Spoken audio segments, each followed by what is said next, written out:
नमस्कार. आजची आपली चर्चा बायबलमधल्या सर्वात गूढ आणि म्हणायला हरकत नाही वादग्रस्त संकल्पनेभोवती फिरणार आहे. प्रकटीकरणाच्या पुस्तकात उल्लेख केलेले 1,44,000 लोक, हो. त्यांना मानवजातीमधून सोडवून घेतलेली पहिली फळे असं म्हटलं आहे. पण हे आहेत तरी कोण? आणि हाच तो प्रश्न आहे जो कित्येक वर्षांपासून लोकांना पडला आहे. अगदी. तर आपल्या श्रोत्यांनी पाठवलेल्या स्रोतांमध्ये यावर खूप सविस्तर विश्लेषण दिलं आहे. यात प्रामुख्याने प्रकटीकरण अध्याय 7 आणि 14 मधील वर्णनांवर लक्ष केंद्रित केलं आहे. बरोबर. आणि सगळ्यात मोठा प्रश्न हा आहे की या 2 अध्यायांमध्ये उल्लेख केलेले 1,44,000 लोक एकच गट आहेत की 2 वेगवेगळे गट? त्यांची नेमकी भूमिका काय आहे? हो. आज आपण या श्रोत्यांच्या मदतीने याच गुंतागुंतीच्या संकल्पना सोप्या करून समजून घेणार आहोत. आणि ही चर्चा म्हणजे केवळ एका आकड्यापुरती मर्यादित नाही. नाहीच. या आकड्यामागे ओळख, अंतिम काळातील घटनांचा क्रम आणि देवाच्या योजनेचं एक मोठं चित्र दडलेलं आहे. अच्छा. या विश्लेषणात एक खूप महत्वाचा मुद्दा मांडला आहे, तो म्हणजे वंशावर आधारित इस्रायल आणि आत्मिक इस्रायल यांच्यातला फरक. आणि हा फरक समजल्याशिवाय मला वाटतं 1,44,000 लोकांची खरी ओळख आपल्याला कळू शकत नाही. चला तर मग या रहस्याचा उलगडा करायला सुरुवात करूया. ठीक आहे. तर मूळ प्रश्नापासून सुरुवात करूया. अध्याय 7 मध्ये इस्रायलच्या 12 वंशांमधून 1,44,000 लोकांना शिक्का मारल्याचं वर्णन आहे. हो. आणि मग अध्याय 14 मध्ये हेच 1,44,000 लोक सियोन पर्वतावर कोकऱ्यासोबत म्हणजे येशूसोबत उभे दिसतात. बरोबर. आता स्रोत म्हणतो की हे दोन्ही गट एकच आहेत. हा एक मोठा दावा आहे, नाही का? याच्या समर्थनार्थ काय पुरावे दिले आहेत? हो, हाच या विश्लेषणाचा मूळ आधार आहे. आणि यासाठी एक एक करून मुद्दे मांडण्याऐवजी स्रोत एक केस तयार करतो. ओके. सर्वात पहिला आणि उघड पुरावा म्हणजे आकडा. दोन्ही ठिकाणी 1,44,000 हाच आकडा वापरला आहे. ठीक आहे. त्यामुळे हा निव्वळ योगायोग असण्याची शक्यता खूप कमी आहे. पण केवळ आकडा सारखा असून भागत नाही. बरोबर. कारण 2 वेगवेगळ्या घटनांमध्ये सारखी संख्या असू शकते. मग या आकड्यापलीकडे काय जोडणारे दुवे आहेत? पुढचा दुवा म्हणजे त्यांची उपस्थिती. दोन्ही गट कोकऱ्यासमोर म्हणजे येशूसमोर उभे आहेत. पण त्यांचं स्वरूप थोडं वेगळं आहे. अध्याय 7 मध्ये त्यांना शिक्का मारला जातोय, म्हणजे त्यांना एका मोठ्या संकटासाठी तयार केलं जातंय. तयारीचा टप्पा. हो. तर अध्याय 14 मध्ये ते विजयी होऊन उभे आहेत. अच्छा. याशिवाय त्यांच्या कपाळावर शिक्का असण्याचा उल्लेख दोन्ही ठिकाणी आहे. अध्याय 7 मध्ये त्यांना देवाचे सेवक म्हणून शिक्का मारला जातो. आणि अध्याय 14 मध्ये? अध्याय 14 मध्ये स्पष्ट म्हटले की त्यांच्या कपाळावर कोकऱ्याचं आणि पित्याचं नाव लिहिलेलं आहे. हे एकाच गोष्टीचे 2 पैलू आहेत. एका ठिकाणी तयारी आणि दुसऱ्या ठिकाणी त्या तयारीचं फळ, हे पटण्यासारखं आहे. पण सर्वात मोठा अडथळा म्हणजे पशु किंवा द बीस्ट ची संकल्पना.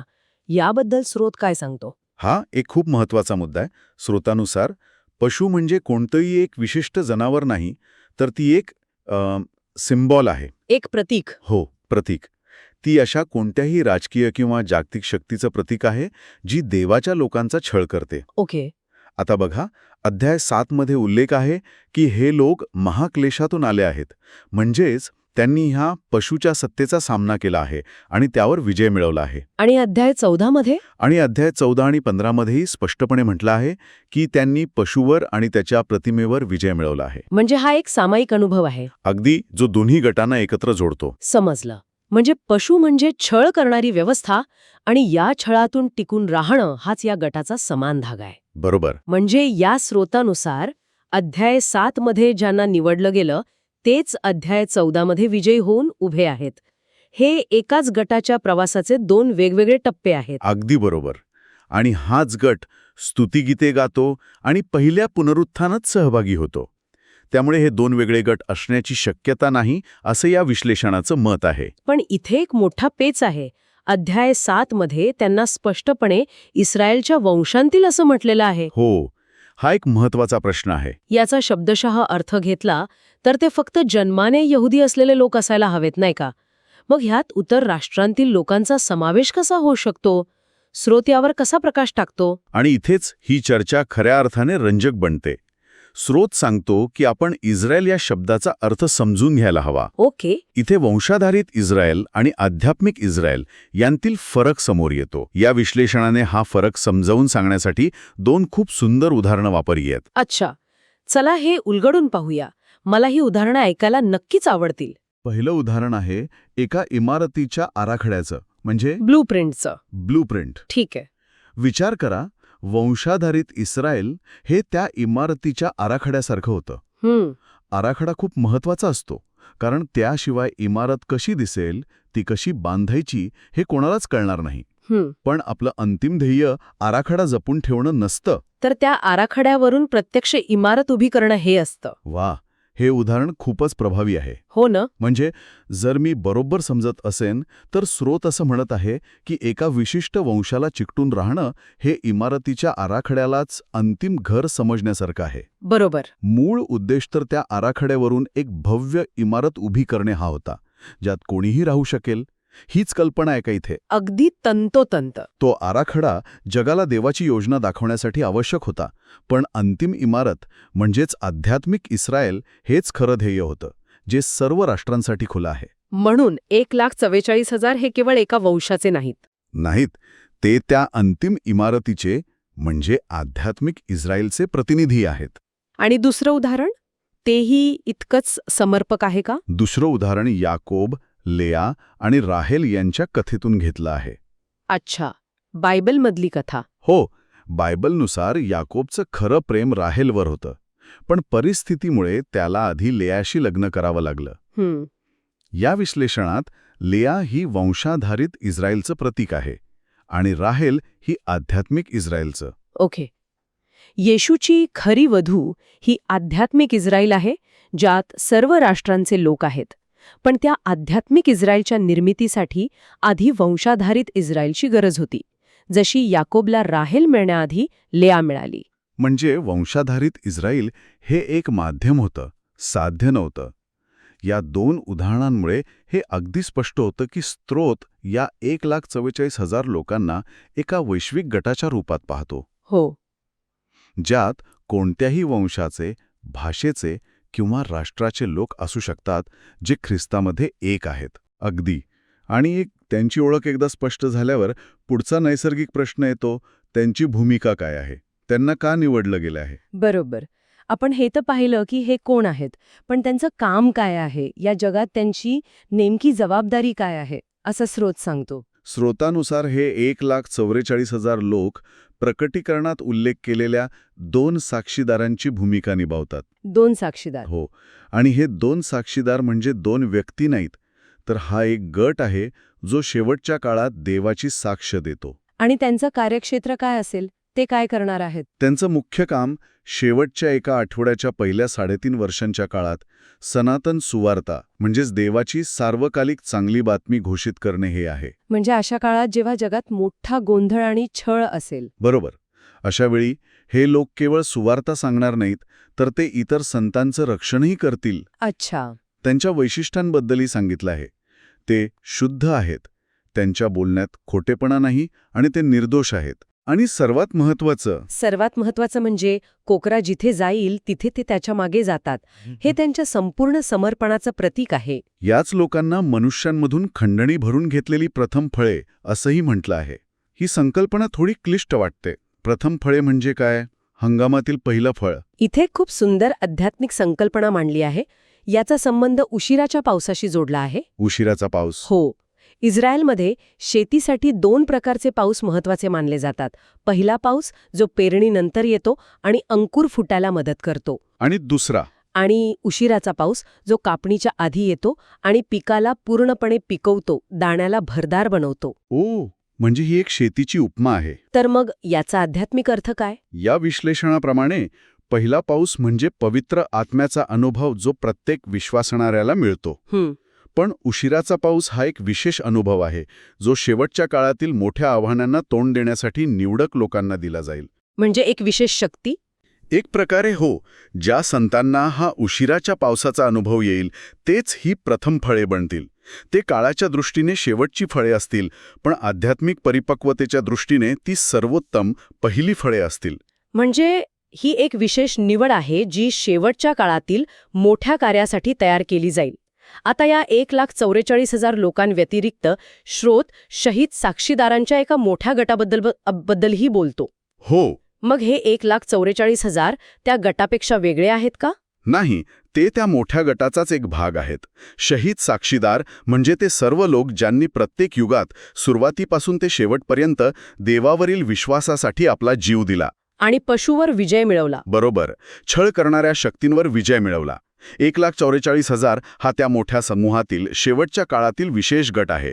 आणि या सर्व शहीद साक्षीदारांचं अंतिम भवितव्य काय आहे? श्रोत सांगतो की हे सर्व शहीद साक्षीदार पहिल्या पुनरुत्थानात उठवले जातील आणि त्यानंतर एक अद्भुत दृश्य वर्णन केलं आहे. काय आहे ते? ते अग्निमिश्रित काचेच्या समुद्रावरून जातील आणि कोकराचे गीत गातील. हे ऐकून मला तांबडा समुद्र पार करण्याच्या घटनेची आठवण होतीये. तिथेही इस्रायली लोकांनी समुद्र पार केल्यावर विजयोत्सव साजरा केला होता. अगदी बरोबर. तीच समानता इथे दर्शवली आहे.